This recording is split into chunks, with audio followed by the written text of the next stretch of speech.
Our colleagues and friends at the Wall Street Journal on the day the Dow is diving have an interesting report that Merrill Lynch might consider reversing a ban on commissions for those who handle retirement accounts. To Barron's associate publisher, great author, Jack Otter. Jack, what does this mean? Can you explain? Sure. First, let's get the bad news out of the way. When someone has a commission, that is a financial incentive to sell you something, as a lot of salesmen do, they're going to try to sell you stuff.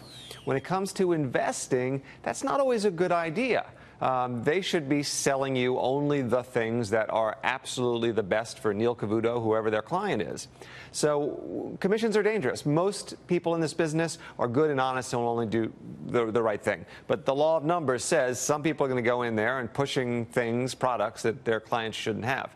So in the Obama administration, the Department of Labor came up with this standard called the fiduciary standard, just as doctors take the Hippocratic Oath, lawyers have an oath, financial advisors on retirement. Lawyers have an oath? I didn't even know that. Well, it's a Fox alert there, but go ahead. So that rule was problematic for a lot of reasons we won't go into. It was basically iced in March. It looks like it's dead. And so Merrill is going back to this idea of commissions. And I will say that the rule was problematic for a number of reasons, one of which is if you, let's say, you've got, I don't know, $1 million in your 401k. You've saved diligently for 30 years, and now you're maybe thinking about retirement. You go to an advisor. Well, if they're not charging commissions, they got to charge you somehow, and the standard thing to do is to charge you a percentage of assets. So 1% of $1 million is 10 grand. Well, it might be worth it for 1 year to pay that and get a great financial plan and everything else, but $10,000 every single year, are you really getting your money's worth there? A commission-based plan would probably save you money in the end.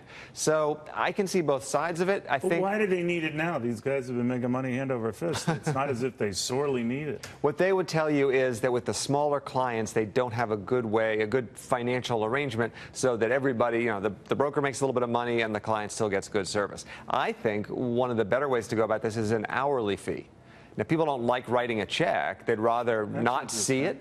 But I think that for small clients with, you know, fairly simple needs, I think actually that's the best approach. Do they still avoid the prospect of selling you something you don't need, like annuities? Let's say someone doesn't really want annuities and all that, and they keep forcing into annuities. Would this new thing allow them to do that? It would allow them to do that. Now, two things. One, the result of this law is that the annuity business itself has gotten a little bit better. They saw what was coming down the pike, and now some annuities are pretty good. I'm actually a fan of, in limited cases, of an annuity. That shocked me. I lost a lot of respect for you. But that said, there are companies out there offering pretty lousy annuities. And how do you police that? Well, it's tough. So I like knowing that the advisor is a fiduciary. Well, then in that case, he's only going to sell you, she's only going to sell you a good annuity, right? If they're commission based, then you just don't know. All right. In this environment where everyone is suddenly looking at media stocks, today notwithstanding, and then all the heightened interest in AT&T, Time Warner, that deal going through, and now talk that Comcast and Disney are going to fight for the assets of 21st Century Fox, et cetera. It's good to be wanted, right? Well, but it's good to follow the hot stocks of the moment. A lot of people feel, I got to get into this group because they're hot, just like I got to be in the internet stocks because they're hot, or I have to be in the FANG stocks because they're hot.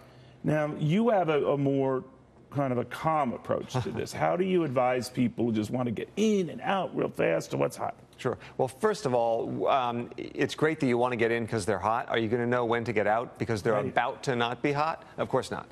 So that's the danger here. Now, with a retirement account especially, you got to think long term.